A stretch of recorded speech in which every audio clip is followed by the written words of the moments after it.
Walang silbi ang babaeng hindi kayang magluwal ng anak, Rodrigo. At ngayon may sakit pa siya, pabigat lang ang asawa mo sa ating pamilya. Isang lantang bulaklak na kumukuha lang ng espasyo at pera. Ang boses ni Doña Remedios ay parang laso na dahan-dahang gumagapang sa malamig na hangin ng silid-kainan. Walang pag-aalinlangan, walang awa. Sa kabilang panig ng pintuan nakatayo si Wedelia. Nanginginig ang kanyang mga kamay habang hawak ang isang mangkok ng mainit na sopas de galantina, ang paboritong pagkain ni Rodrigo. Kaninang madaling araw pa siya gumising, tinis ang hapdi ng kanyang katawan at ang pagkahilo mula sa huling sesyon ng chemotherapy para lang ipaghanda ang asawa. Gusto niyang ipakita rito na kaya pa rin niyang maging mabuting asawa sa kabila ng cancer na unti-unting nagnanakaw ng kanyang lakas. I know, ma. Pagod na rin ako. Hindi ko na kayang makita ang mukha niyang laging namumutla at nanghihina. It's depressing, sagot ni Rodrigo. Ang boses ng lalaking pinangakuan niya ng habang buhay ay mas malamig pa sa yelo. Papirmahan ko na sa kanya ang mga dokumento. Maricar is waiting for me. Hindi ko hahayaang masira ang buhay ko dahil sa isang babaeng isinumpa ng tadhana. Sa sandaling iyon, tila tumigil ang pag-ikot ng mundo para kay Wedelia. Ang mainit na mangkok na hawak niya ay dahan-dahang nadulas mula sa kanyang mga daliri. Hindi ito bumagsak ng may ingay sa kanyang pandinig. Ang tanging narinig niya ay ang mabilis na tibok ng sariling puso na tila gustong kumawala sa kanyang dibdib. Ang sabaw ay kumalat sa sahig, dumampi sa kanyang mga paa, pero wala siyang naramdamang init. Ang tanging nararamdaman niya ay ang unti-unting pagkamatay ng lahat ng pangarap na binuo niya sa loob ng 5 taon. Huminga siya ng malalim, pilit nilunok ang pait na bumara sa kanyang lalamunan. Nanuyo ang kanyang bibig at ang kanyang mga paningin ay nagsimulang lumabo dahil sa mga luhang pilit niyang hindi pinalalabas. Hindi siya sisigaw, hindi siya magmamakaawa. Ang sakit ay hindi na sapat para sa isang hiyaw. Ito ay isang malalim at madilim na bangin na lumalamon sa kanyang buong pagkatao. Dahan-dahang bumukas ang pinto.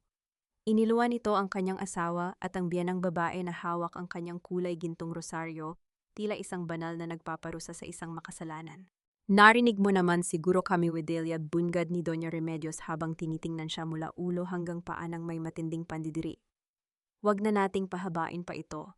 Hindi ka na nababagay sa bahay na ito. Rodrigo, itapon mo na ang mga gamit niya sa bodega sa likod. Doon siya nararapat kasama ng mga bagay na wala nang pakinabang. Tumingin si Wedelia sa mga mata ni Rodrigo, naghahanap ng kahit katiting na bahid ng pagsisisi ng alaala ng kanilang mga pangako sa ilalim ng buwan ng dumagete. Pero wala siyang nakita kundi pagkainip at pagkamuhi. Please, Rodrigo, may sakit ako. Bulong niya, ang kanyang boses ay tila isang marupok na sinulid na malapit ng maputol. Precisely, Wedelia, you are sick. And I don't want your sickness to rot my future, tugon ni Rodrigo habang inilalapag ang divorce papers sa ibabaw ng mesa sa tabi niya. Pack your things, or better yet, don't. Wala ka namang dinala rito kundi ang sarili mo. Habang hinihila siya ng mga katulong palabas ng mansion, bitbit, ang iilang piraso ng damit na itinapon sa isang sako, lumingon si Wedelia sa huling pagkakataon. Nakita niya si Maricar, bata maganda, at malusog na pumasok sa gate at sinalubong ng isang mainit na yakap ni Rodrigo. Ipinasok siya sa madilim, maalikabok at malamig na bodega. Ang amoy ng kalawang at luma ang naging bagong hangin na kanyang lalanghapin. Humiga siya sa malamig na semento, ang kanyang katawan ay nanginginig hindi dahil sa lamig ng gabi, kundi dahil sa hapdi ng katotohanan. Sa katahimikan ng gabi, isang tanong ang paulit-ulit na umalingaw-ngaw sa kanyang isipan, tila isang sumpa na ayaw siyang tantanan. Hanggang kailan kayang tiisin ng isang puso ang pagiging basahan bago ito maging isang apoy na tutupok sa lahat? Huwag mong sisihin ang tadhana, Wedelia. Sisihin mo ang sarili mo dahil hindi ka naging sapat na asawa at sapat na babae. Ang boses ni Doña Remedios ay malumanay, halos parang isang bulong ng anghel, ngunit bawat salita ay may talim ng isang balisong. Pumasok siya sa madilim na bodega habang hawak ang kanyang kulay gintong rosaryo. Ang amoy ng mamahaling pabango at insenso na laging dala ng matanda ay nakikipaglaban sa amoy ng alikabok at amag sa loob ng maliit na espasyong iyon. Nakalubog sa isang manipis at maraming banig si Wedelia. Ang kanyang balat ay tila papel sa kaputlaan at ang bawat paghinga niya ay nagdudulot ng kirot sa kanyang dibdib. Sa tabi niya ay ang kanyang mga gamot na nakakalat sa semento, tila mga mumo na itinapon sa isang pulubi. Mama, bakit? Hirap na tanong ni Wedelia. Ang kanyang mga mata ay nanlalabo pilit na hinahanap ang kahit kaunting liwanag sa mukha ng biyanan. 5 taon akong nagsilbi sa inyo, ibinigay ko ang lahat para kay Rodrigo. Huminto si Doña Remedios sa harap niya at dahan-dahang lumuhod, hindi dahil sa awa, kundi para mas lalong madama ni Widelia ang kanyang kapangyarihan. Hinawakan niya ang baba ni Widelia at pilit itong itinaas. Ibinigay mo ang lahat, Delia, ang isang asawa ay dapat nagbibigay ng tagapagmana. Pero ano ang ibinigay mo sa anak ko, isang matris na tuyot, at ngayon isang katawan na puno ng sakit. Ang sakit mo ay parusa ng langit dahil sa iyong pagkukulang. Binitawan niya ang baba ng manugang ng may pandidiri bago muling pinagulong ang mga butil ng kanyang rosaryo.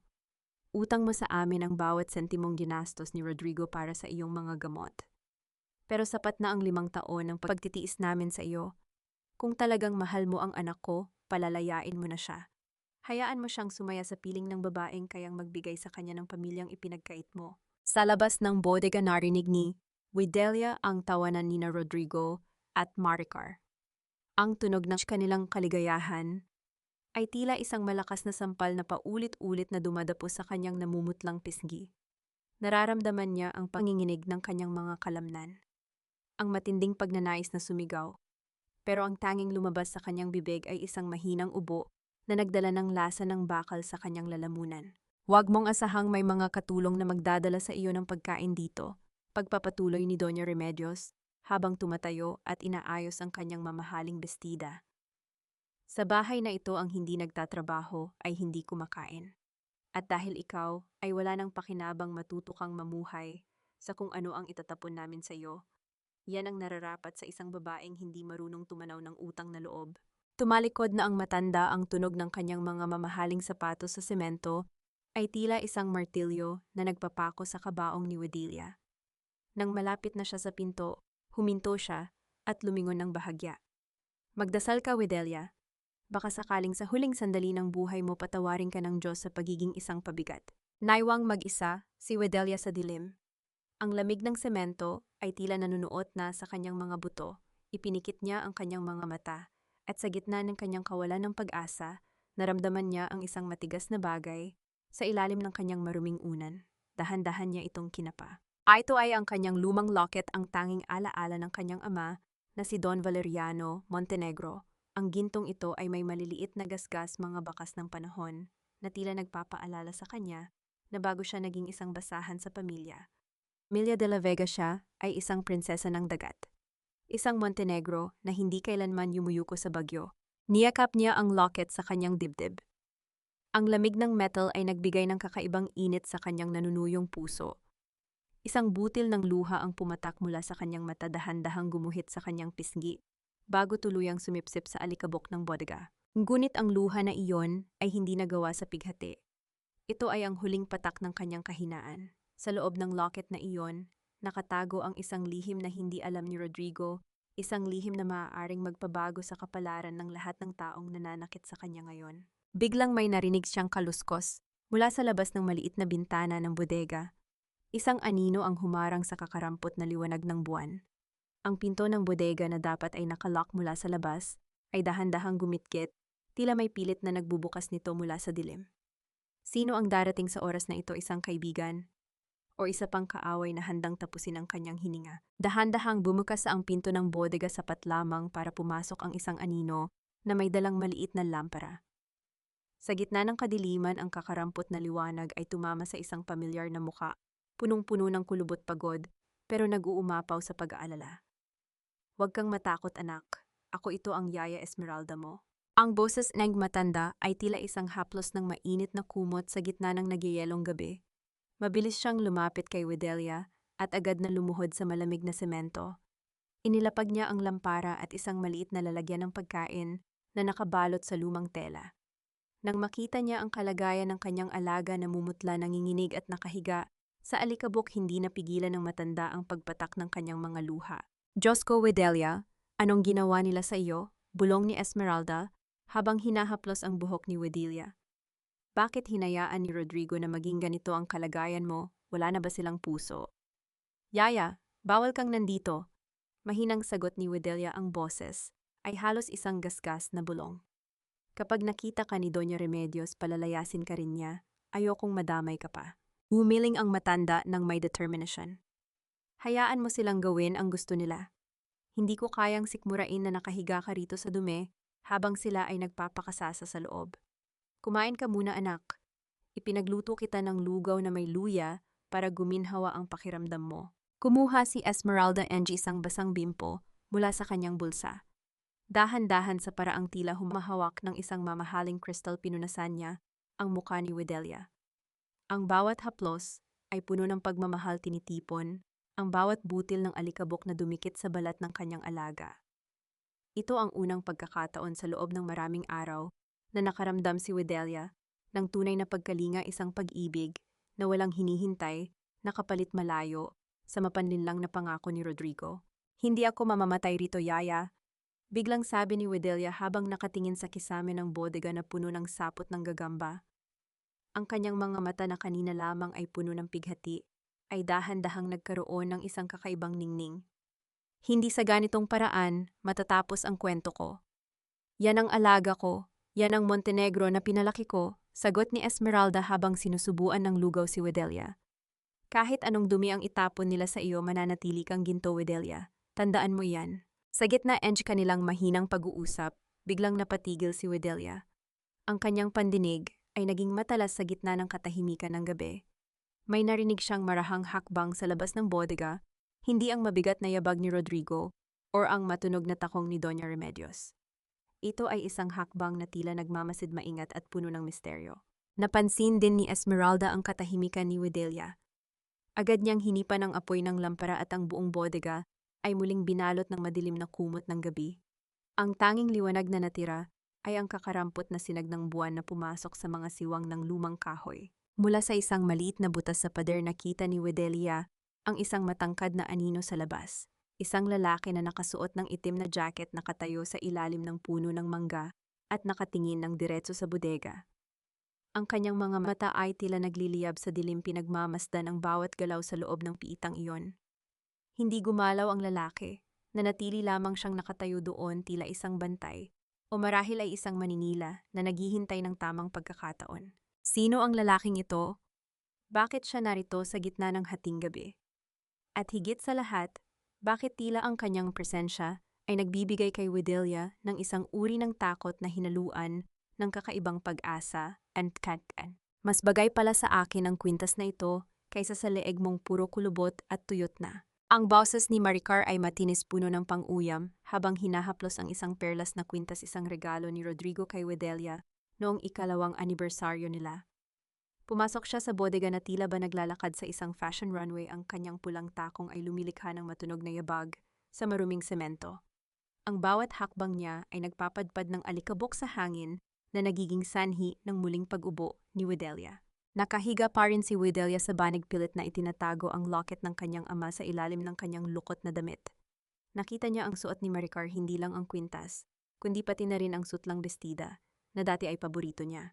Ang bawat himaymay ng tela na iyon ay paalala ng kanyang dating buhay na ngayon ay ninanakaw na ng babaeng ito sa harap mismo ng kanyang mga mata. Maricar, lumabas ka rito, mahinang utos ni Wedelia. Ang kanyang lalamunan ay mahapdi, tila ba may mga bubog na bumabara rito sa tuwing magsasalita siya. At bakit bahay na namin ito, Wedelia? At ikaw, isa ka na lang basura na itatapon na rin sa wakas, sagot ni Maricar sabay ngiti ng mapait. Lumapit siya at sinipa ang lalagyan ng lugaw na iniwan ni Yaya Esmeralda. Ang puting lugaw ay kumalat sa sahig, humahalo sa dumi at alikabok. You smell like death, Wedelia. Alam mo ba kung gaano kadiri si Rodrigo sa tuwing maaalala niyang nahawakan ka niya? Sumunod na pumasok si Rodrigo. Hindi man lang siya tumingin sa kalagayan ng asawa, ang kanyang mga mata ay nakatuon lamang sa hawak na divorce papers. Pirmahan mo na ito, Wedelia. Huwag mo nang pahabain ang paghihirap mo. Bibigyan kita ng kaunting pera para sa ospital, pero pagkatapos nito wala na tayong koneksyon. Naramdaman ni Wedelia ang matinding pag-akyat ng init sa kanyang dibdib. Hindi ito ang init ng lat, kundi ang apoy ng isang pusong sobra ng nayurakan. Ang kanyang mga kamay ay napakapit ng mahigpit sa maruming banig hanggang sa bumaon ang kanyang mga kuko sa mga hibla nito. Nais niyang tumayo, nais niyang isampal sa kanila ang lahat ng sakripisyong ibinigay niya, pero ang kanyang katawan ay tila naging traitor sa sariling kalooban. Hindi ko pipirmahan yan, ta. Bulong ni Wedelia, ang kanyang boses ay nanginginig sa galit. Hindi hanggat hindi mo aminin sa harap ng lahat ang pagnanakaw mo sa pondo ng kumpanya. Nagbago ang anyo ni Rodrigo. Ang kanyang pagkainip ay napalitan ng matinding puot. Humakbang siya ng mabilis patungo kay Wedelia at hinablot ang kwelyo ng kanyang damit. Wala kang ebidensya, isang may sakit ka lang na nawawala na sa katinuan. Pipirma ka o gagawin ko ang buhay mo na isang buhay na impyerno dito sa bodega. Sa gitna, NG tension itinaas ni Rodrigo ang kanyang kamay, handang idampi, ang isang malakas na sampal sa namumutlang pisanggi ni Wedelia. Napapikit na lamang si Wedelia, naghihintay sa sakit na dulot ng taong dati niyang pinagkatiwalaan ng kanyang buhay. Ngunit ang sampal ay hindi dumating. Narinig ni Wedelia ang isang malakas na hininga mula kay Rodrigo at ang tunog ng pagkakaladkad ng sapatos sa semento. Dahan-dahang idinilat ni Wedelia ang kanyang mga mata. Doon sa pagitan nila ay isang matipunong kamay na mahigpit na nakahawak sa braso ni Rodrigo. Ito ang lalaking nakita niya sa ilalim ng puno ng mangga kagabi, si Mateo. Ang kanyang mga mata ay malamig puno ng panganib at nakatitig ng diretso sa nagugulantang na mukha ni Rodrigo. Ang tunay na lalaki hindi pumapatol sa babae. Lalo na sa asawang pinabayaan na nasasaktan, pat ang boses ni Mateo ay barito na mababa pero tila isang babala ng paparating na bagyo. Sino ang lalaking ito na nangahas na pumasok sa teritoryo ng mga De La Vega? At bakit tila mas takot si Rodrigo sa presensya nito kaysa sa anumang banta ni Wedelia Harpata? Sino ka ba sa akala mo para makialam sa usapang pamilya? Isang hamak na kaminero ka lang na inupahan para ayusin ang bakod. Huwag kang umasta na parang may-ari ng bahay. Ang boses ni Rodrigo ay pumiyok sa galit at gulat. Sinubukan niyang bawiin ang kanyang braso, pero ang pagkakahawak ni Mateo ay tila isang bakal na rehas, hindi natitinag, hindi bumibigay. Sa ilalim ng malamlam na ilaw ng bodega, ang mga mata ni Mateo ay nanatiling kalmado, ngunit may dalang panganib na hindi kayang tapatan ng huwad na tapang ni Rodrigo. Dahan-dahang binitawan ni Mateo ang braso ng lalaki, pero hindi siya lumayo. Nanatili siyang nakatayo sa harap ni Wedelia, tila isang pader na naghihiwalay sa biktima at sa mga maninila. Tiningnan niya si Maricar na noon ay gulat na gulat din, at pagkatapos ay muling ibinaling ang tingin kay Rodrigo. Ang trabaho ko ay ayusin ang mga sirang pundasyon at Torneo de la Vega. Wika ni Mateo, ang bawat salita ay dahan-dahan at may bigat. At sa nakikita ko, hindi lang ang bakod niyo ang bulok. Maging ang paraan ng pagtrato niyo sa taong may sakit ay kasing lansa ng kanal. How dare you, wa? Sigaw ni Maricar habang pilit na itinatago ang kanyang kaba sa likod ng kanyang mamahaling bag. Rodrigo, bakit mo hinahayaang bastusin tayo ng taong ito? Tawagan mo ang mga security. Sige, tawagan nyo, hamon ni Mateo nang walang kukurap-kurap. Tawagan nyo ang mga security. Tawagan nyo rin ang mga kapitbahay. Siguradong matutuwa ang buong Dumaguete na malaman kung paano itinapon ng isang tinitingalang abogado ang kanyang asawang may cancer sa isang maruming bodega habang nagpapakasasa siya sa ibang babae. Isang malaking dagok yan sa iyong hiya, hindi ba? Namutla si Rodrigo? Ang kanyang ambisyon at ang kanyang pangalan sa lipunan, ang kanyang pinakamahalagang pag-aari. Isang maling balita lang ay guguho ang lahat ng kanyang pinaghirapan. Galit na tiningnan niya si Wedelia. Delia na noon ay pilit na bumabangon mula sa banig bago muling tumingin kay Mateo. Hindi pa tayo tapos, Wedelia. Tandaan mo iyan, banta ni Rodrigo. At ikaw, Kaminero, bilang na ang mga araw mo rito. Mabilis na lumabas ang dalawa, ang tunog ng kanilang mga hakbang sa labas ng bodega ay unti-unting naglaho kasunod ng malakas na pagsara ng gate ng mansyon. Naiwan ang katahimikan sa loob ng bodega. Ang tanging naririnig ay ang mabigat na paghinga ni Wedelia at ang malayo at malungkot na huni ng mga kuliglig. Dahan-dahang humarap si Mateo kay Wedelia. Ang kanyang matigas na ekspresyon ay lumambot nang makita ang panginginig ng mga balikat ng babae. Hindi niya ito hinawakan.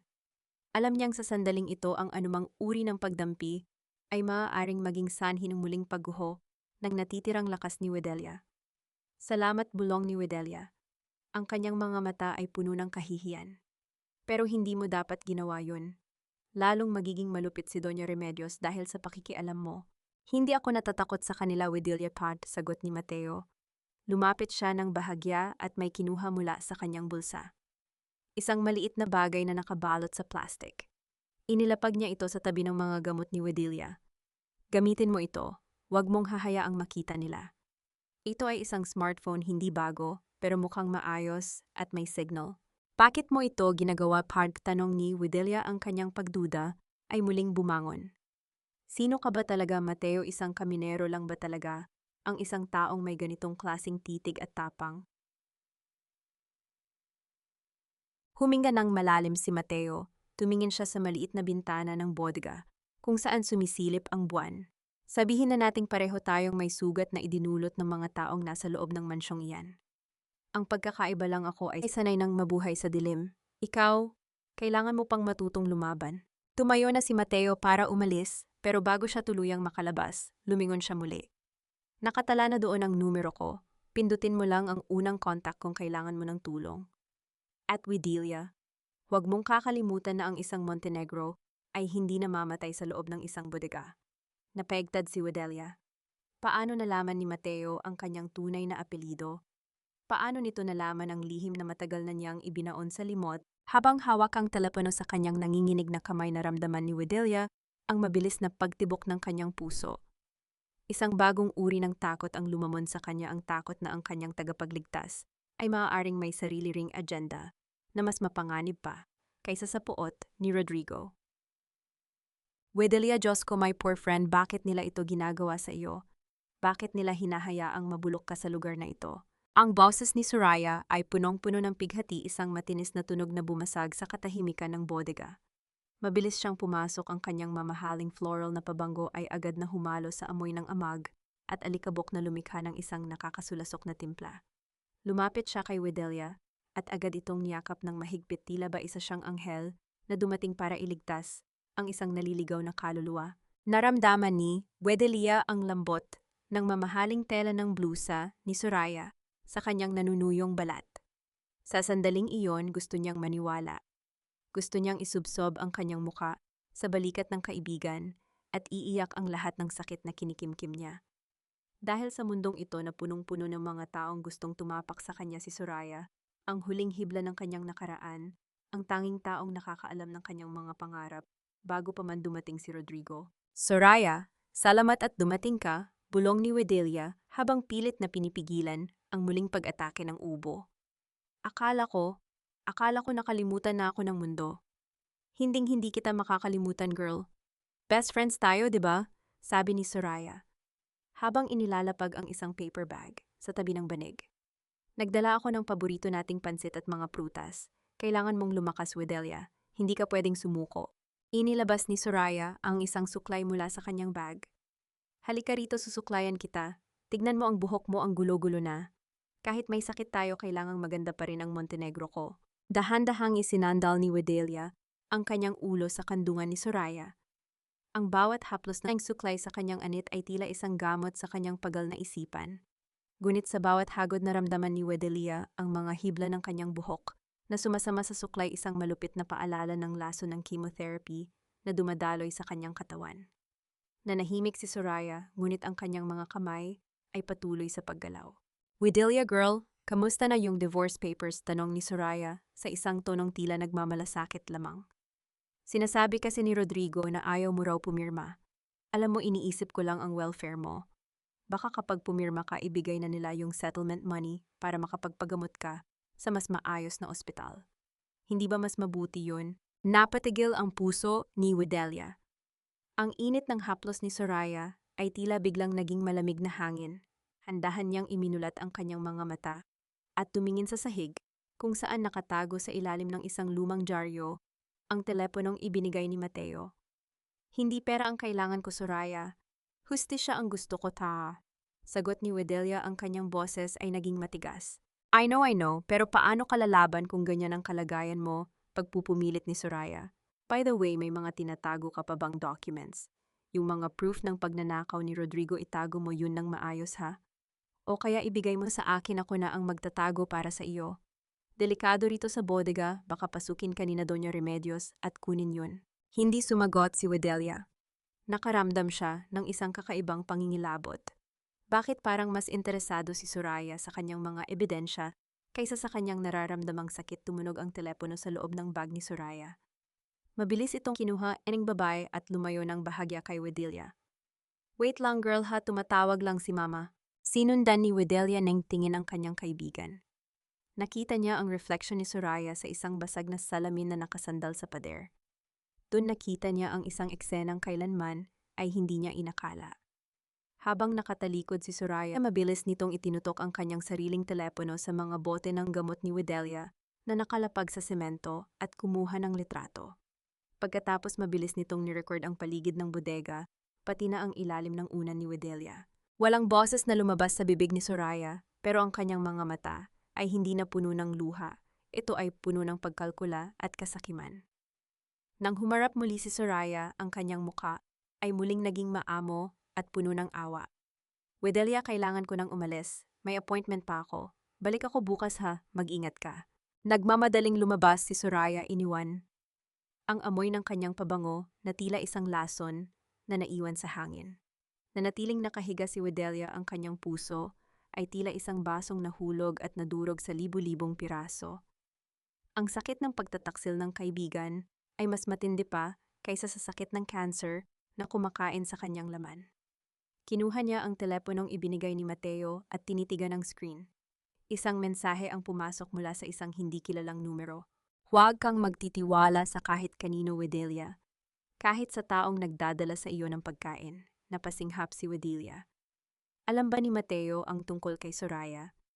O bahagi rin ba si Mateo ng isang mas malaking laro na hindi pa niya lubos na nauunawaan? Sa gitna ng dilim ng bodega, naramdaman ni Wedelia na unti-unti na siyang kinakain ng isang hukay na puno ng mga ahas. Ang liwanag mula sa maliit na screen ng telepono ay tila isang nag-iisang bituin sa gitna ng napakadilim na universo ng bodega. Sa bawat pagpindot ni Wedelia, ang malamig na asul na liwanag nito ay tumatama sa kanyang namumutlang muka. Ipinapakita ang mga linyang dulot ng pagod at sakit, pero pati na rin ang bagsik sa kanyang mga mata na matagal na niyang ikinubli.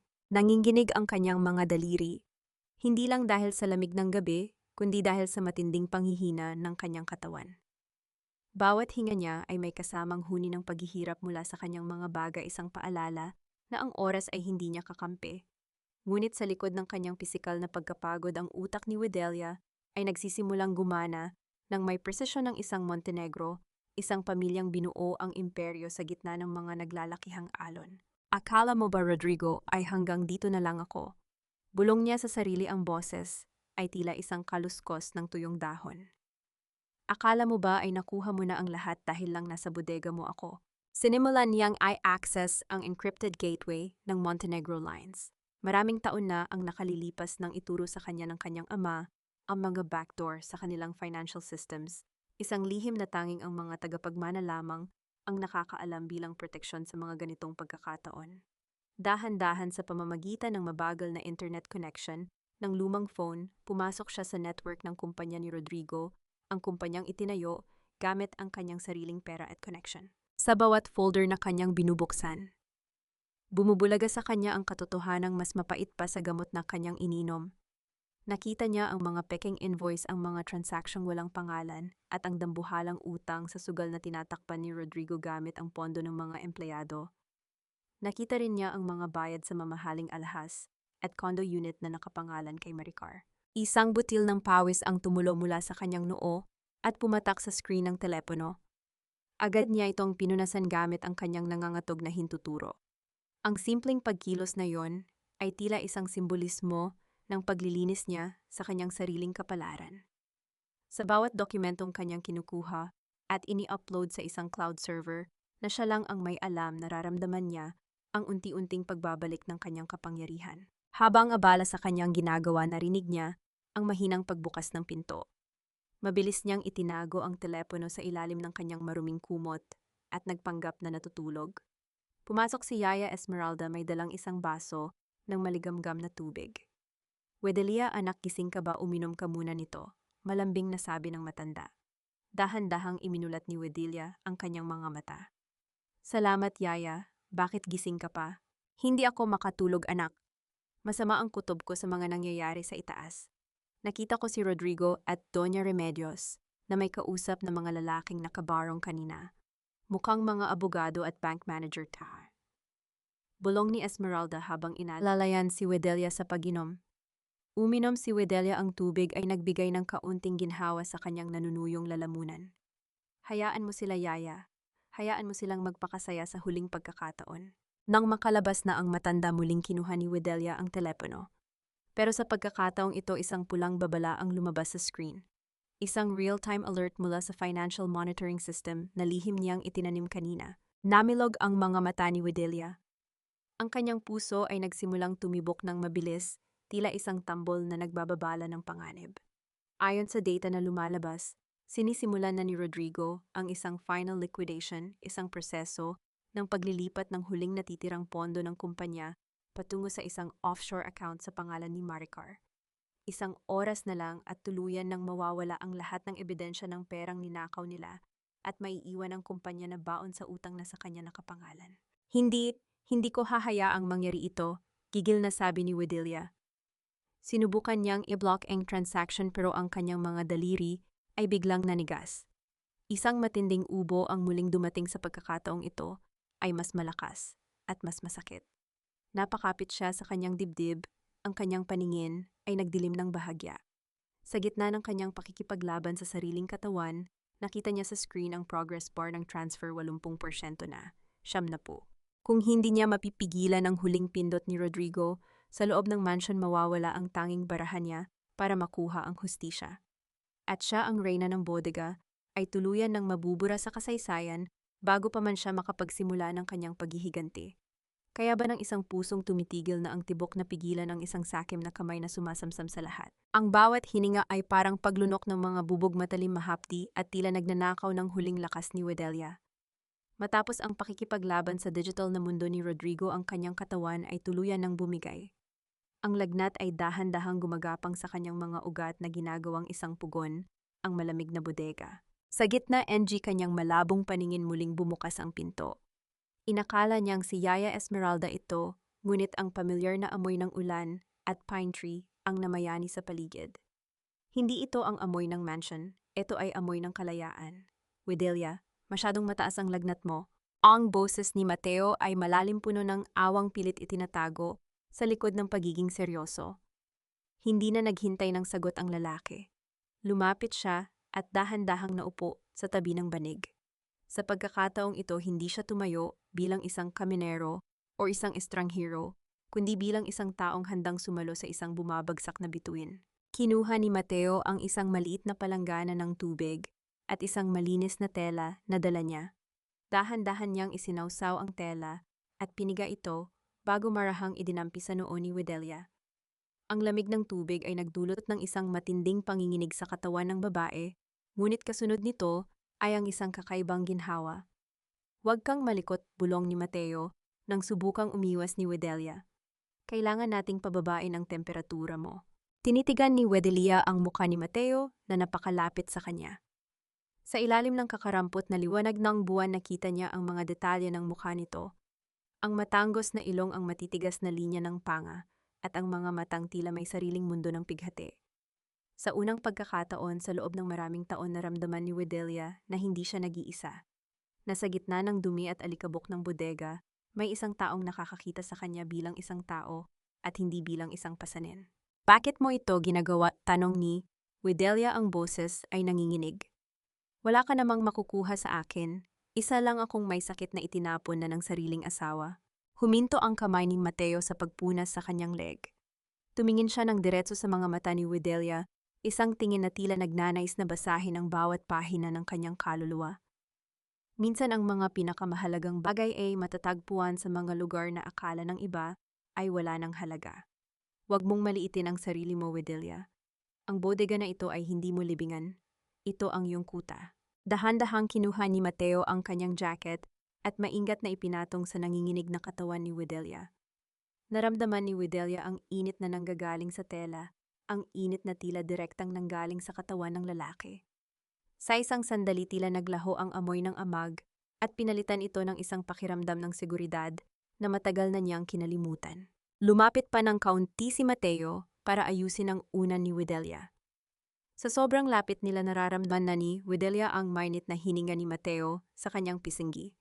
Ang kanyang puso na kanina ay mabilis ang tibok dahil sa takot at sakit ngayon ay tumitibok ng may ibang ritmo, isang ritmo na nagbibigay ng kilig sa gitna ng kanyang paghihirap. Ang kanyang kamay ay aksidenteng sumagi sa kamay ni Mateo. Imbes na bumitaw, dahan-dahang hinawakan ni Mateo ang kanyang mga daliri, isang mahigpit na hawak na tila nagsasabing hindi kita bibitawan. Gan, iwart at tad.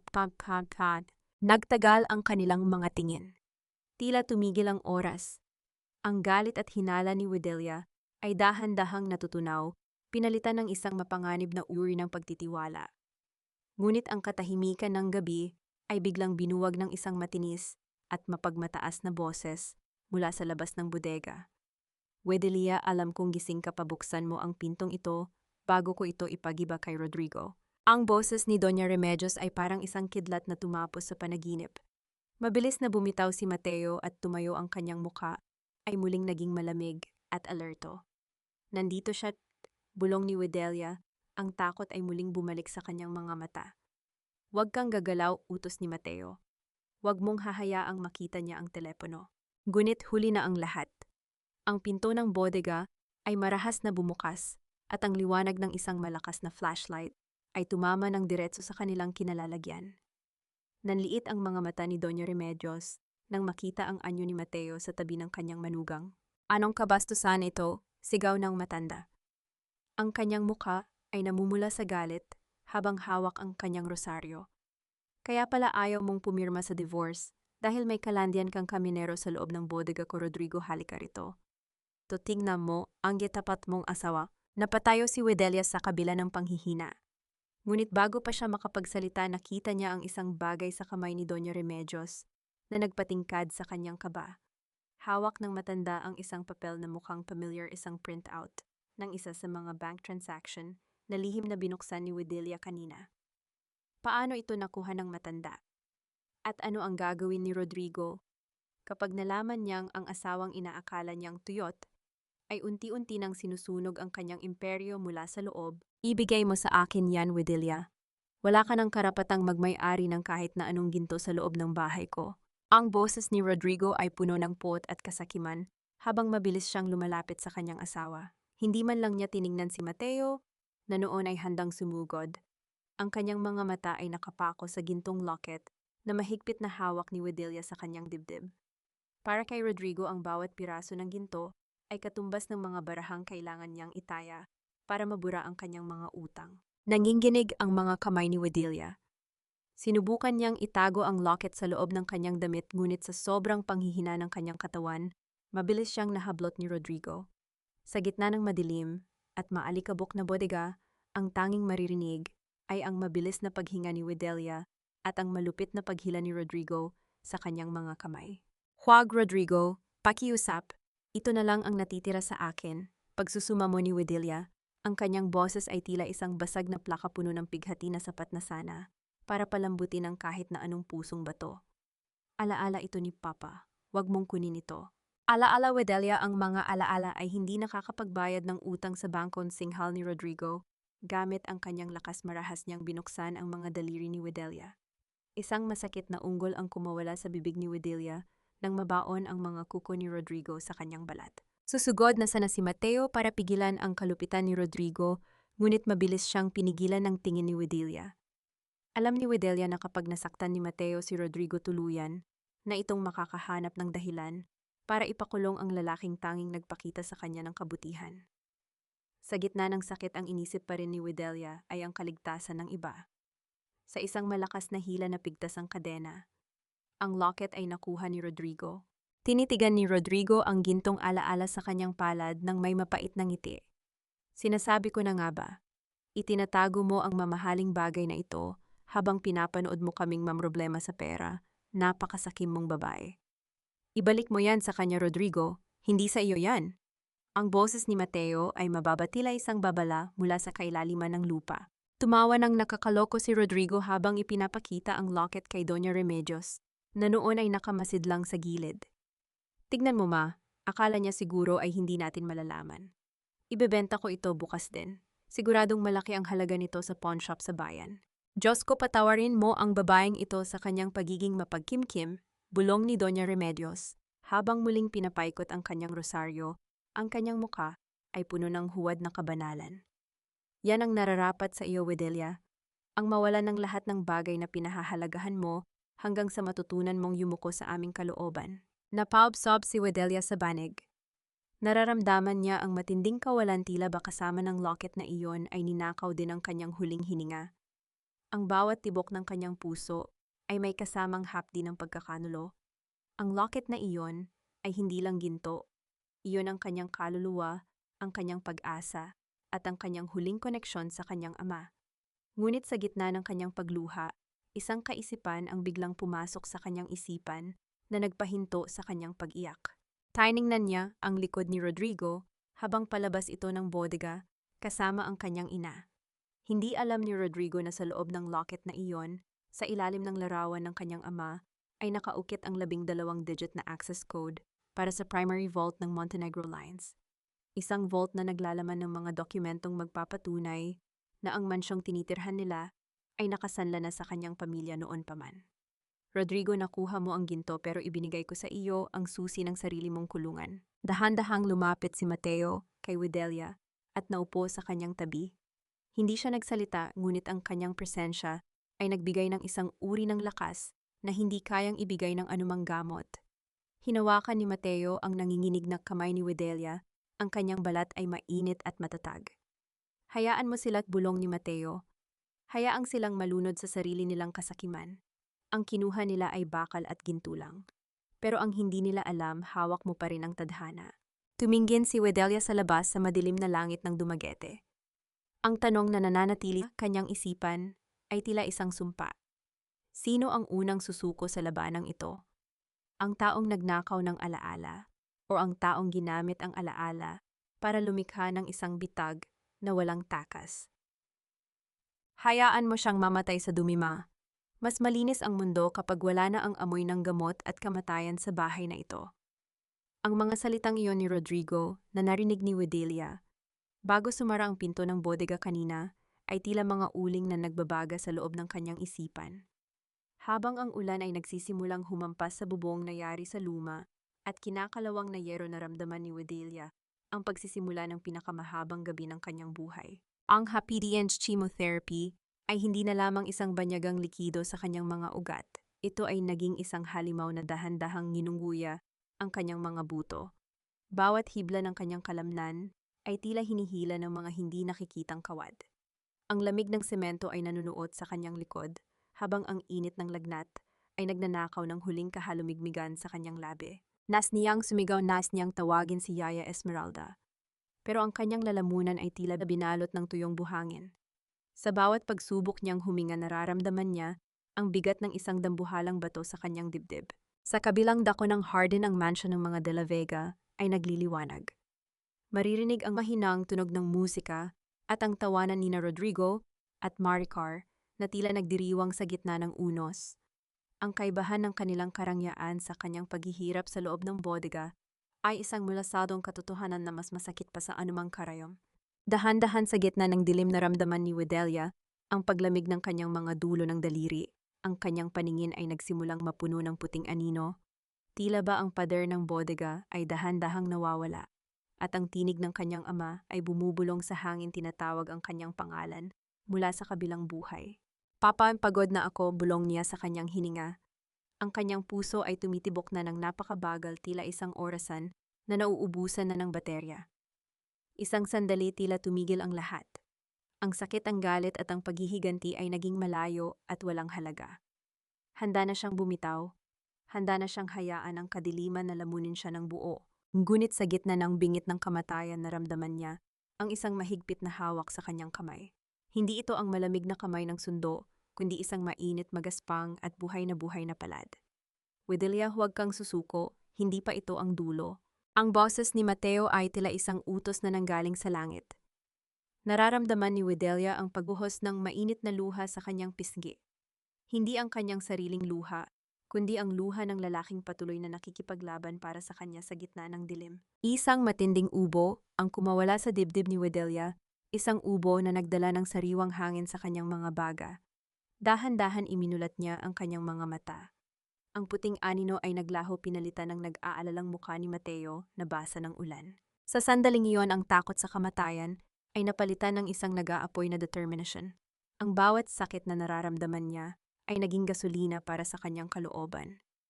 Hindi siya mamamatay rito, hindi sa bodega na ito, hindi habang ang mga taong sumira sa kanya ay patuloy na humihinga ng malaya. Muling pumikit si Wedelia pero sa pagkakataong ito, hindi para matulog, kundi para tipunin ang lahat ng natitirang lakas ng kanyang kaluluwa. Nang muli niyang idilat ang kanyang mga mata, ang ningning nito ay hindi na galing sa lagnat. Ito ay ang ningning ng isang reynang handa nang bawiin ang kanyang korona mula sa putikan. Salamat Mateo, bulong niya ang kanyang boses ay may bagong lakas. Simulan na natin. Ngunit habang tinitignan niya ang seryosong mukha ni Mateo, napansin niya ang isang sugat sa sanueng lalaki at ang punit sa kanyang jacket. Mukhang may nangyari sa labas habang siya ay nakikipagbuno sa kamatayan. Sino ang sumubok na pigilan si Mateo sa pagpasok sa bodega at hanggang kailan nila kayang panindigan ang lihim na alyansang ito bago dumanak ang dugo sa lupain ng mga De La Vega at Sacan? Mabuti pa nga Wedelia na magpahinga ka na lang ng tuluyan. Huwag mo nang pahirapan ang sarili mo sa mga dokumentong yan na wala namang patutunguhan. Ang boses ni Soraya ay parang malapot na pulot matamis sa pandinig pero nakakabulag sa katotohanan. Nakaupo siya sa tabi ni Wedelia sa loob ng bodega, dala ang isang basket ng mga prutas na mukhang mamahalin pero alam ni Wedelia na galing lamang sa kusina ng mansion. Hinahaplos ni Soraya ang nanlalamig na kamay ni Wedelia habang ang kanyang mga mata ay pabalik-pabalik sa isang maliit na kwaderno na sadyang iniwang nakalitaw ni Wedelia sa ilalim ng kanyang banig. Ito na ang simula ng pain. Pagod na ako, Soraya. Tama ka, baka oras na para sumuko. Mahinang sagot ni Wedelia. Pinilit niyang magmukhang mas mahina kaysa sa tunay niyang nararamdaman. Ang kanyang boses ay pautal-utal at ang kanyang mga mata ay tila wala ng ningning ng pag-asa. Kinuha na ni Rodrigo ang locket ni Papa. Wala na akong sandata. Iyon na nga ang sinasabi ko, girl. Mabilis na tugon ni Soraya, ang kanyang mga mata ay kumislap sa kasabikan. Pero may nabanggit ka noon tungkol sa isang backup ledger, di ba? Yung mga listahan ng transaksyon ni Rodrigo na hindi dumaan sa bangko. Nasaan yun? Mas mabuting itago natin yun bago pa mahanap ni Doña Remedios. Huminga nang malalim si Wedelia, isang buntong hininga na puno ng kunwaring kawalan ng pag-asa. Dahan-dahan niyang inabot ang kwaderno sa ilalim ng banig. Nandito lahat, Soraya, ang mga account numbers, ang mga petsa, at ang pangalan ng offshore bank sa Singapore. Ito ang tanging paraan para mabawi ko ang Montenegro Lines, pero wala na akong lakas para lumaban. Naramdaman ni Wedelia ang paghigpit ng hawak ni Soraya sa kanyang kamay. Hindi ito hawak ng suporta kundi hawak ng isang taong nakakita ng ginto sa gitna ng basura. Huwag kang mag-alala, Wedelia. Ako ang bahala rito. Itatago ko ito sa safe house ko. Hinding-hindi ito mahahanap ni Rodrigo. Pangako ni Soraya habang mabilis na isinisilid ang kwaderno sa kanyang bag. Sa sandaling iyon tumayo si Soraya para umalis, ngunit bago siya makahakbang hinawakan ni Wedelia ang kanyang laylayan. Soraya, pwede mo ba akong yakapin? Natatakot ako, baka hindi ko nakayanin ang gabing ito. Isang saglit na pag-aalinlangan ang dumaan sa mukha ni Soraya bago siya bumuntong hininga at yumakap kay Wedelia. Ito ang kanilang golden moment, isang yakap sa pagitan ng isang biktima at ng isang ahas. Sa loob ng yakap na iyon naramdaman ni Wedelia ang bilis ng tibok ng puso ni Soraya, hindi dahil sa kaba para sa kaibigan, kundi dahil sa adrenaline ng tagumpay. Naamoy ni Wedelia ang pamilyar na pabango ni Soraya, ang amoy ng pagkakanulo na mas nakakasulasok kaysa sa amoy ng bodega. Pinikit ni Wedelia ang kanyang mga mata, ninanamnam ang bawat sandali ng hapdi ng yakap na ito. Ito na ang huling pagkakataon na ituturing niyang kaibigan ang babaeng ito. Salamat, Soraya. Ikaw lang ang mapagkakatiwalaan ko sa mundong ito. Bulong ni Wedelia sa balikat ng kaibigan. Always, Wedelia. Always, sagot ni Soraya, bago mabilis na kumawala at nagmamadaling lumabas ng bodega. Nang masiguro ni Wedelia na wala na si Soraya, dahan-dahan siyang umupo ng tuwid. Ang kanyang panghihina ay naglaho pinalitan ng isang malamig at kalkuladong ekspresyon. Mula sa madilim na sulok ng bodega lumabas si Mateo. Hawak niya ang tunay na kwaderno habang ang ibinigay ni Wedelia kay Soraya ay puno ng mga peking account numbers na sadyang ginawa para matrigger ang fraud alert ng International Bank sa oras na subukan itong i-access ni Rodrigo. Nakuha niya ang pain bulong ni Mateo, ang kanyang boses ay puno ng paghanga sa katatagan ni Wedelia. Hindi lang pain ang nakuha niya, Mateo, sagot ni Wedelia habang pinupunasan ang kanyang mga luha na sadyang pinalabas para sa kanyang acting kanina. Nakuha niya ang mitya na susunog sa kanilang lahat. Ngunit habang naglalakad si Soraya palayo sa bodega, kinuha niya ang kanyang telepono at mabilis na nag-dial. Rodrigo, hawak ko na ang kwaderno. Pero may kailangan kang malaman. May nakita akong lalaki sa loob ng bodega bago ako pumasok kanina. Mukhang hindi lang panggagamot ang ginagawa nila ron. Kailangan nating kumilos ngayon din bago pa nila mabago ang plano. Napatigil si Wedelia sa loob ng bodega nang marinig niya ang malakas na tunog ng mga sirena ng pulis na papasok sa gate ng mansion. Bakit ang bilis? Hindi pa tapos ang isang oras. Nagkamali ba siya sa kalkulasyon o may ibang baraha si Soraya na hindi niya inaasahan?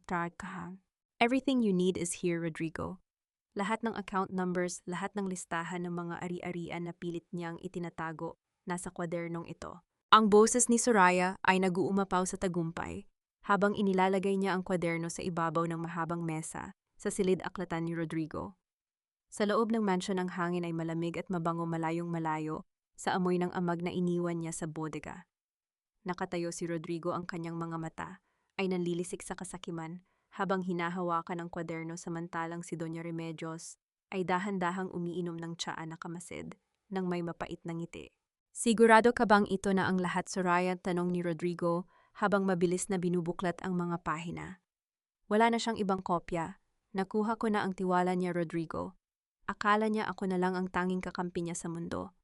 Sagot ni Soraya sabay tawa ng mahina. Umiiyak pa siya sa balikat ko kanina. Nakakaawa, pero mas nakakaawa kung hahayaan nating masira ang pangalan mo dahil lang sa mga ilusyon niya. Good job, Soraya. Alam ko na ang gagawin dito, wika ni Rodrigo. Tumingin siya kay Maricar na noon ay nakasandal sa pintuan, nanonood ng may halong selos at tuwa. Ngayong hawak na natin ang ebidensya niya, babaligtarin natin ang kwento. Sasabihin nating ninakaw niya ang mga dokumentong ito mula sa kumpanya para i-blackmail ako. Habang nagdiriwang ang mga ahas sa loob ng mansion sa madilim at malamig na bodega, ang katawan ni Wedelia ay muling nayayanig ng isang malakas na ubo. Ngunit sa pagkakataong ito may kakaiba sa kanyang pakiramdam. Ang bawat ubo niya ay may kasamang matinding hapdi na tila ba may mga bubog na gumagasgas sa kanyang lalamunan. Nang tignan niya ang kanyang palad sa ilalim ng malamlam na liwanag, nakita niya ang mga batik ng sariwang dugo. Bakit tila lumalala, bulong ni Wedelia sa kanyang sarili? Ang kanyang mga baga ay tila puno ng mabigat na likido. Hindi ito ang karaniwang epekto ng chemo. May mali. May mas malalim na nangyayari sa kanyang katawan na hindi niya maipaliwanag. Wedelia, kailangan mo nang uminom ng gamot, sabi ni Mateo na noon ay mabilis na lumapit sa kanya. Ang kanyang muka ay punong-puno ng pag-aalala.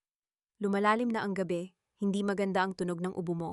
Mateo, ang plano, kailangang ituloy ang plano, pilit na sabi ni Wedelia, kahit na ang bawat salita ay nagdudulot ng sakit. Ngunit hindi na sila nagkaroon ng pagkakataong mag-usap pa. Ang katahimikan ng gabi ay biglang binuwag ng malalakas na yabag ng sapatos sa labas ng bodega. Hindi ito ang mabagal na hakbang ni Rodrigo. Ang tunog ay marami mabilis at may awtoridad. Biglang bumukas ang pinto ng bodega nang may matinding puwersa. Ang nakakasilaw na liwanag mula sa malalakas na flashlight ay tumama ng diretso sa mga mata ni Wedelia at Mateo. Police, huwag kayong gagalaw, sigaw ng isang lalaking naka-uniforme. Pumasok si Rodrigo sa likuran ng mga pulis, kasunod si Soraya na ngayon ay nagpapanggap na umiiyak at nagtatago sa likod ni Rodrigo. Iyan siya, officer, iyan ang asawa ko na nagnakaw ng mahahalagang dokumento at pondo ng kumpanya, turo ni Rodrigo kay Wedelia. At ang lalaking iyan ang kasabwat niya, ninakawan nila ako sa loob mismo ng pamamahay ko. Naramdaman ni Wedelia ang malamig na bakal ng posas na pumulupot sa kanyang nanginginig na mga pulso. Ang kanyang katawan ay sobrang hina para lumaban, pero ang kanyang puso ay nag-aapoy sa matinding galit.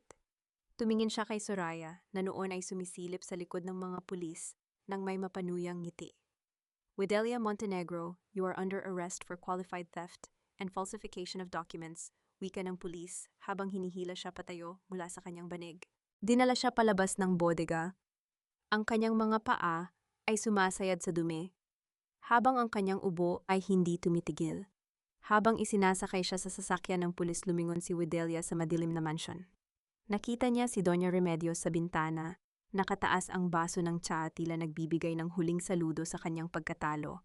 Ngunit sa gitna ng kaguluhan, may isang bagay na hindi napansin ni Rodrigo at Soraya. Si Mateo ay hindi pinosasan.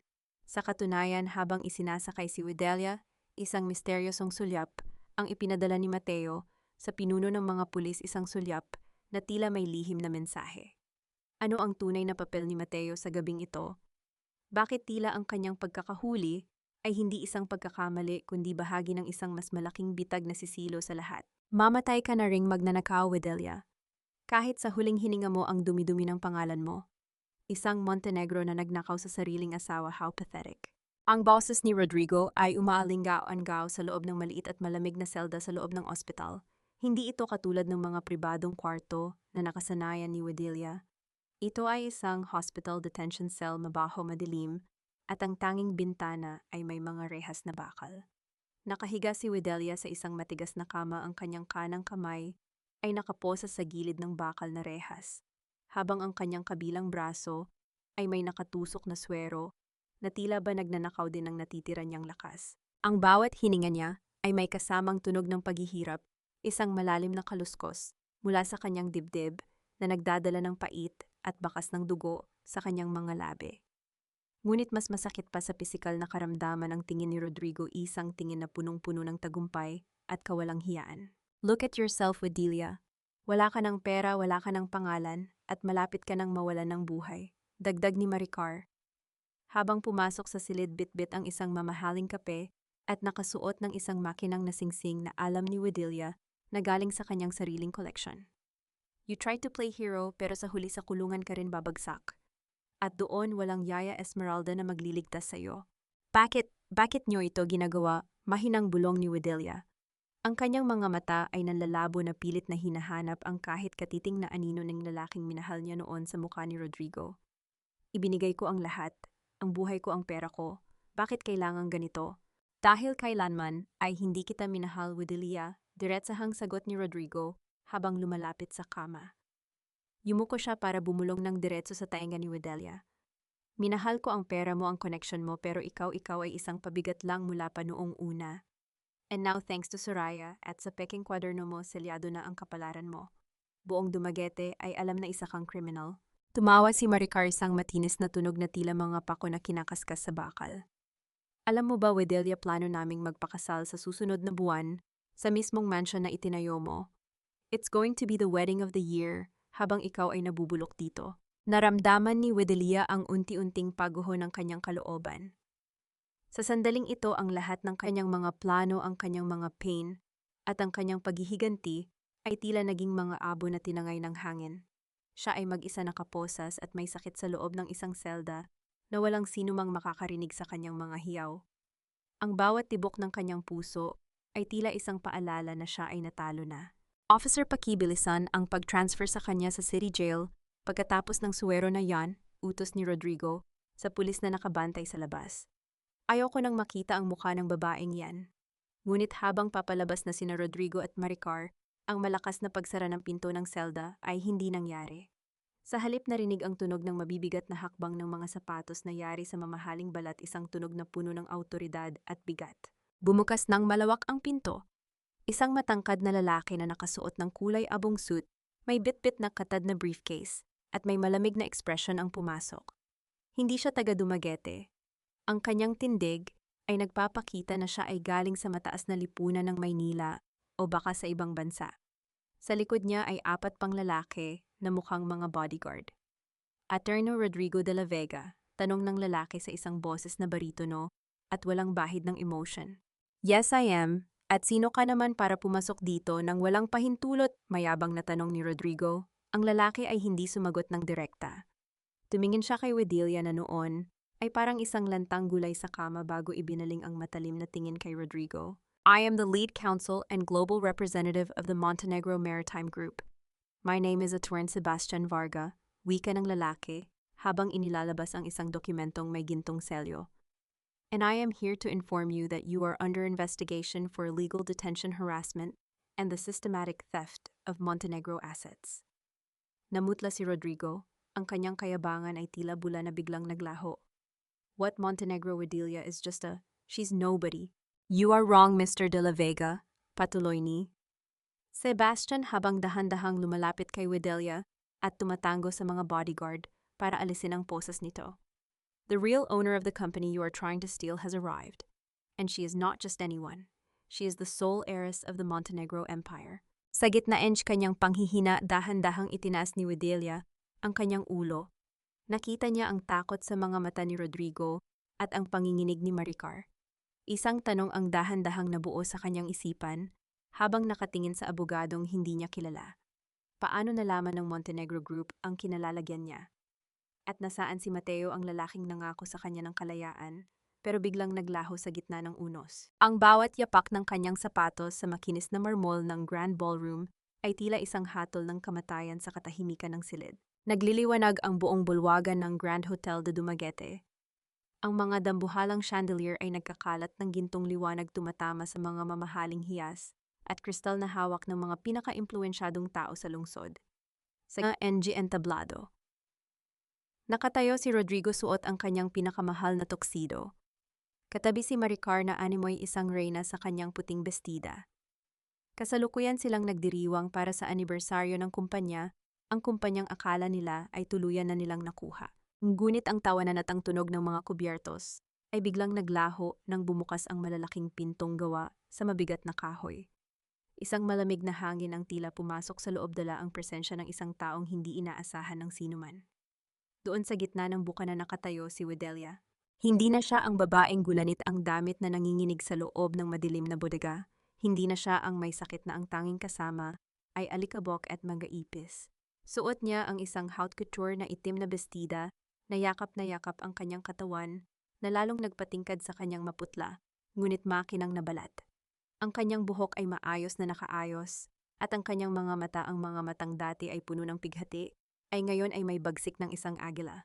Sino siya? Bulong ng isang matandang babae sa gilid. Siya ba ang asawa ni Rodrigo? Nabitawan ni Rodrigo ang kanyang baso ng champagne. Ang tunog ng pagbasag ng kristal sa sahig ay tila isang hudyat ng pagsisimula ng kaguluhan. Namutla si Maricar, ang kanyang kamay ay napakapit ng mahigpit sa braso ni Rodrigo habang ang kanyang mga mata ay nanlalaki sa takot at inggit. Widelia, nauutal na sabi ni Rodrigo. Paano? Anong ginagawa mo rito? Dapat ay nasa loob ka ng kulungan o kabang, pagpapatuloy ni Widelia.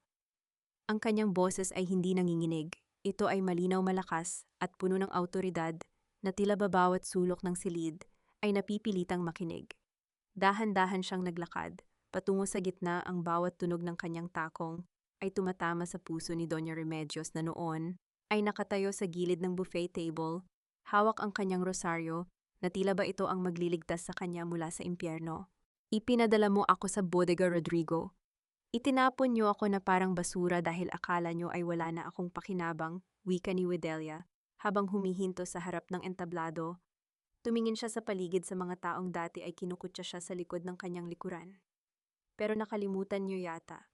Ang isang Montenegro ay hindi kailanman nananatili sa ilalim. Ang dumi na itinapon niyo sa akin, iyon ang naging pataba para muli akong mamukadkad. Security, palabasin ang babaeng ito. Sigaw ni Doña Remedios. Ang kanyang boses ay pumiyok sa takot. Isang kriminal siya, nagnakaw siya sa amin. Ang tanging kriminal dito, Remedios, ay ang mga taong nagnanakaw sa taong may sakit. Sagot ni Widelia ng may malamig na ngiti. Itinaas niya ang kanyang kamay at agad na lumapit si Attorney Sebastian Varga sa kanyang tabibitbit ang isang gintong folder. Hindi ako naparito para makipag-away. Pagpapatuloy ni Widelia, ang kanyang tingin ay nakatitig ng diretso sa mga mata ni Rodrigo. Naparito ako para bawin ang sa akin. At para ipaalam sa inyo na ang kumpanyang ipinagdiriwang nyo ngayon. Kaninang alas 8 ng umaga ito ay opisyal ng idineklarang bangkrote at kinuha ng Montenegro Maritime Group. Isang malakas na singhap ang narinig sa buong ballroom. Ang mga bisita ay nagsimulang magbulungan ng ilan, ay mabilis na kinuha ang kanilang mga telepono. Walang saysay ang party na ito, Rodrigo, dahil ang bahay na tinitirhan nyo, ang mga sasakyang ginagamit nyo, at maging ang singsing na suot ng kerida mo, lahat yan ay pag-aari ko na muli. Sa gitna ng kaguluhan, nakita ni Wedelia ang isang pamilyar na anyo sa dulo ng ballroom. Nakatayo si Mateo nakasuot ng isang simpleng suit pero may dalang ngiti ng paghanga. Nagtama ang kanilang mga paningin at sa sandaling iyon, naramdaman ni Wedelia ang isang tunay na tagumpay. Ngunit ang ngiti ni Wedelia ay biglang naglaho nang makita niya ang isang grupo ng mga lalaking naka-uniforme na pumasok sa ballroom. Hindi sila mga security guards ng hotel. Sila ay mga ahente ng National Bureau of Investigation. At ni Rodrigo de la Vega, wika ng pinuno ng mga ahente. Inaaresto ka namin para sa kasong money laundering, tax evasion at falsification of public documents. Napasigaw si Maricar habang si Rodrigo ay tila nawalan ng lakas at napaluhod sa gitna ng entablado.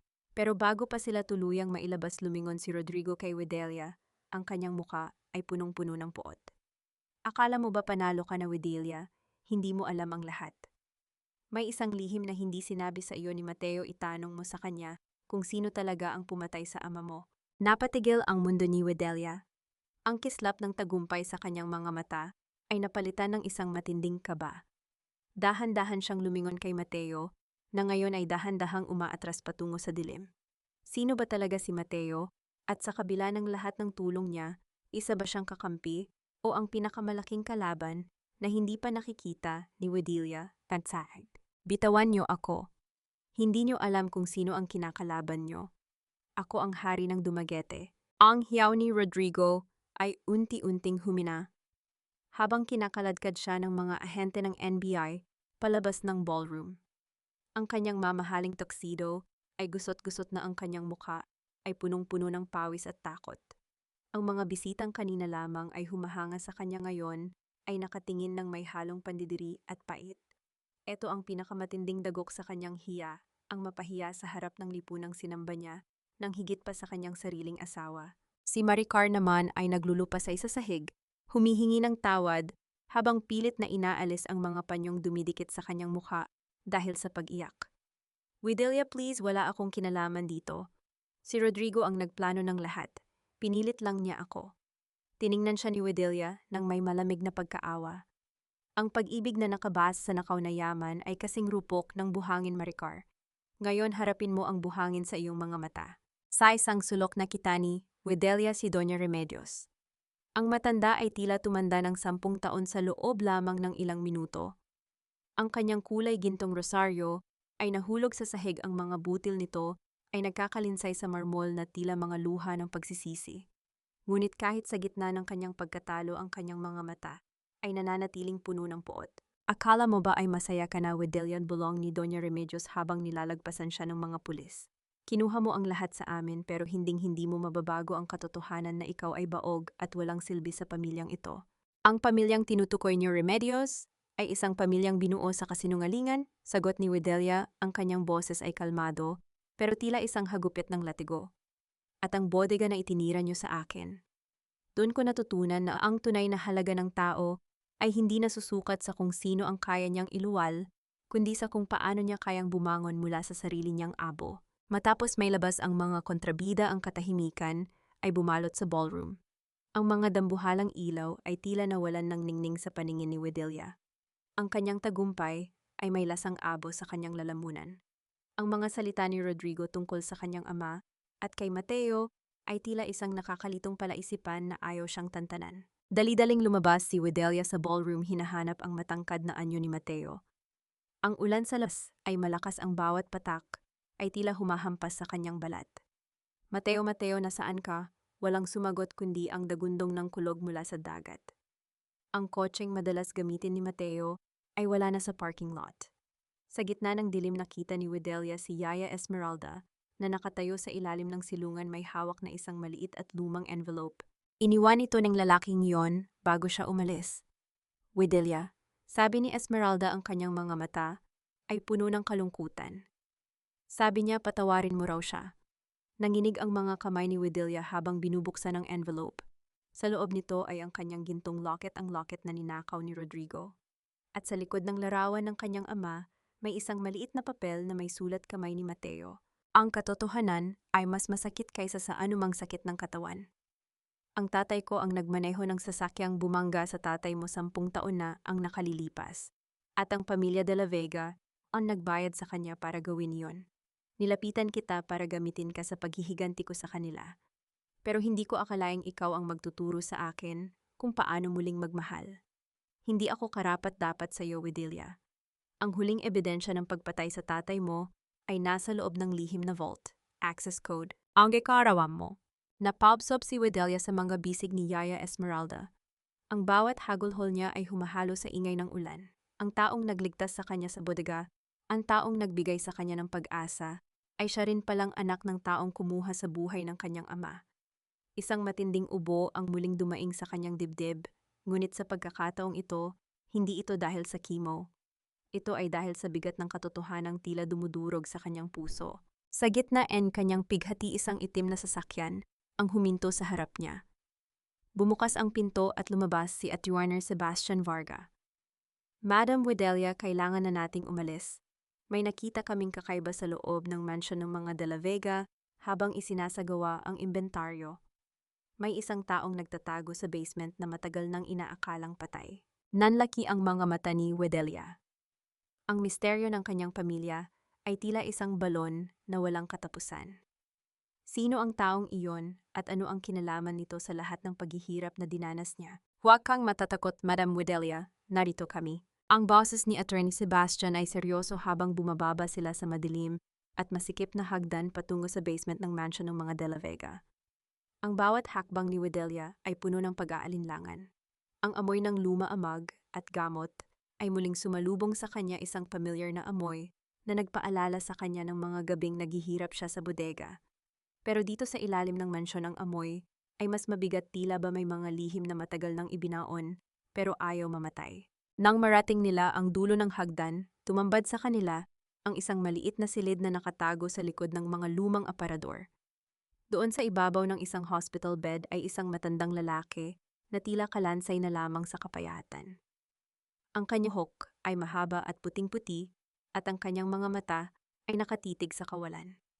Diyos ko, si Don Alfonso's bulong ni Yaya Esmeralda na noon ay napahawak sa kanyang dibdib. Akala ng lahat ay 10 taon na siyang patay dahil sa atake sa puso. Dahan-dahang lumapit si Widelia. Ang lalaking ito ay ang ama ni Rodrigo, ang dating haligi ng pamilya de la Vega. Nang marinig ang kanyang mga hakbang, dahan-dahang lumingon ang matanda. Ang kanyang mga labi ay nanginig, pilit na bumubuo ng mga salita. Patawad, Valeriano. Ang boses ng matanda ay tila isang hangin mula sa hukay. Pinigilan ko siya, pero si Remedios ang nagplano ng lahat. Napatigil si Widelia. Ang katotohanan ay tila isang malakas na agos ng tubig na tumatama sa kanya. Hindi lang si Mateo ang biktima, maging ang sariling asawa ni Doña Remedios ay ikinulong niya sa ilalim ng sariling bahay. Dahil nalaman nito ang kanyang madilim na sikreto tungkol sa pagpatay kay Don Valeriano Montenegro.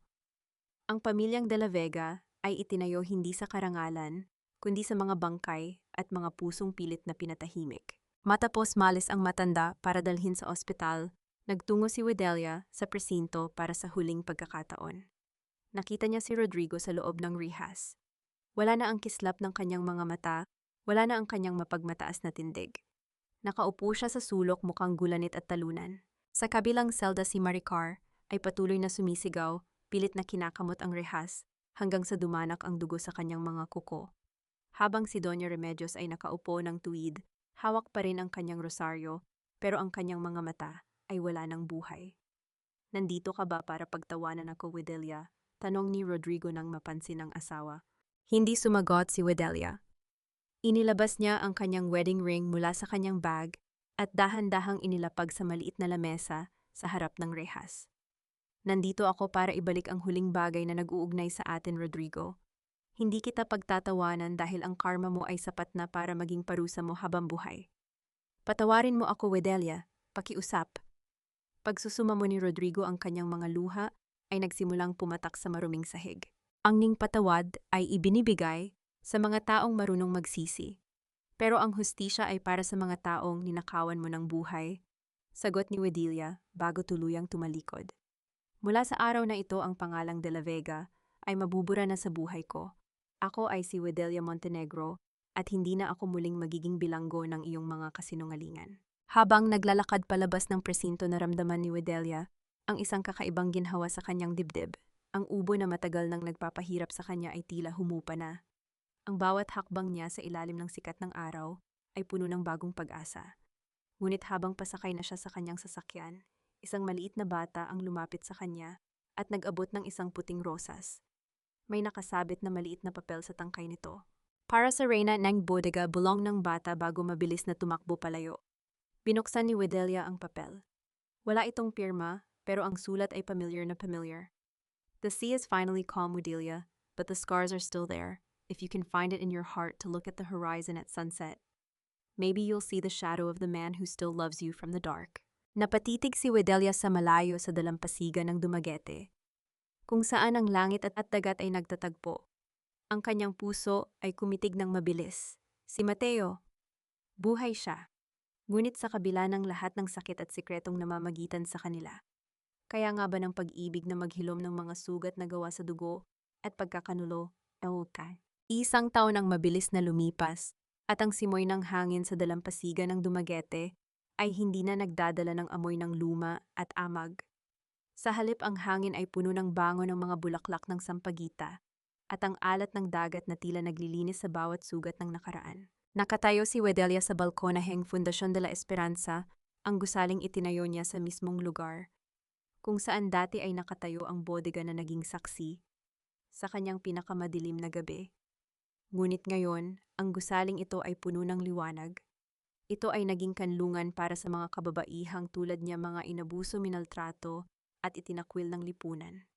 Sa loob ng mga pader na ito, tinuturuan silang muling tumayo, muling mangarap at muling kilalanin ang sariling halaga. Maayos na ang kanyang kalusugan.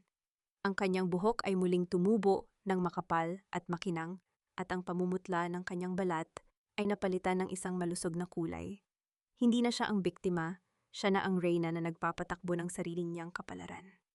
Madam Wedelia, handa na po ang lahat para sa pagbubukas ng bagong workshop, ngunit ni Yaya Esmeralda, na ngayon ay nakasuot ng maayos na uniforme ang kanyang mukha, ay punong-puno ng kagalakan.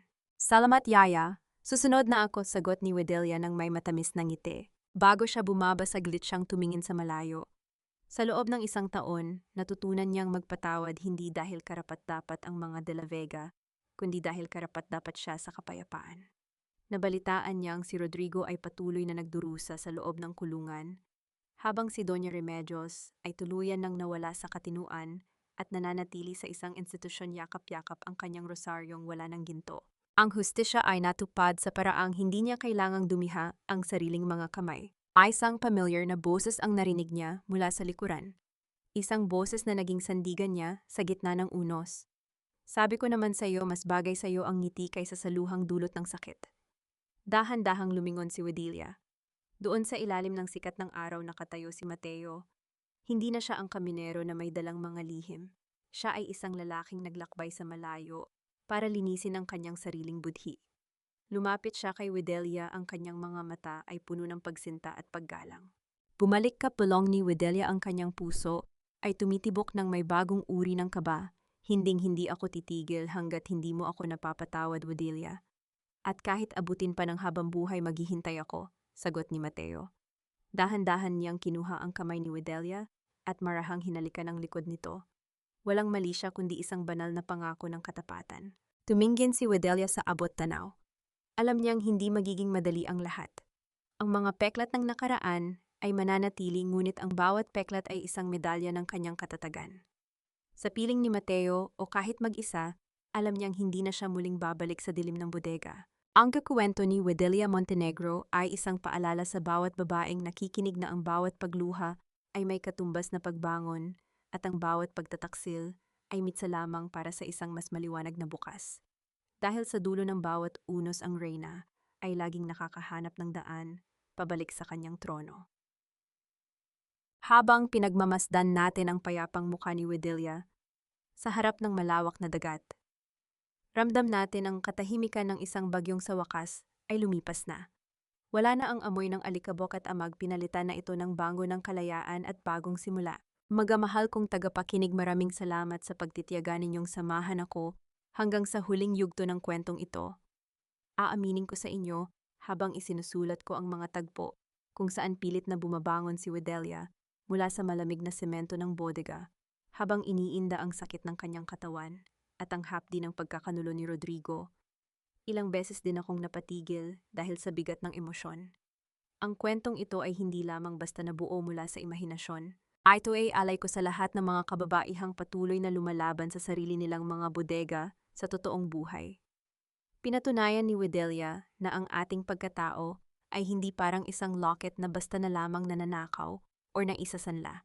Tayo ay parang isang matatag na parola na kahit hampasin ng pinakamalalakas na alon ay mananatiling nakatayo at nagbibigay ng liwanag. Sa inyong palagay, tama ba ang naging desisyon ni Wedelia na piliin ang kapayapaan sa dulo sa halip na higit pang paghihiganti? At tungkol kay Mateo, handa ka rin bang magbukas ng puso sa taong naging bahagi ng iyong nakaraang pighati? Habang naririnig ninyo ang aking boses, marahil ay abala kayo sa pagluluto ng hapunan, nagtitiklop ng mga damit o nagpapahinga matapos ang isang nakakapagod na araw. Nasaan man kayo ngayon, nais kong marinig ang inyong boses. Ibahagi ninyo ang inyong mga saloobin o kahit ang sarili ninyong kwento ng pagbangon sa ating comment section dahil dito palaging may nakikinig sa inyo. Huwag din ninyong kalimutang i-like at i-share ang ating kwento upang maging inspiration din ito sa iba pang mga reynang nangangailangan ng lakas. Naway manatili kayong matatag, puno ng pag-asa at laging may ngiti sa inyong mga labi hanggang sa muli nating paglalakbay sa mundo ng mga kwento. Pamagat ng kwento, ang Reyna ng Bodega. Ang muling pagbangon ni Wedelia Montenegro Paunawa. Ang lahat ng mga tauhan at sitwasyon sa kwentong ito ay katang-isip lamang na nilikha para sa libangan at upang maghatid ng positibong mensahe.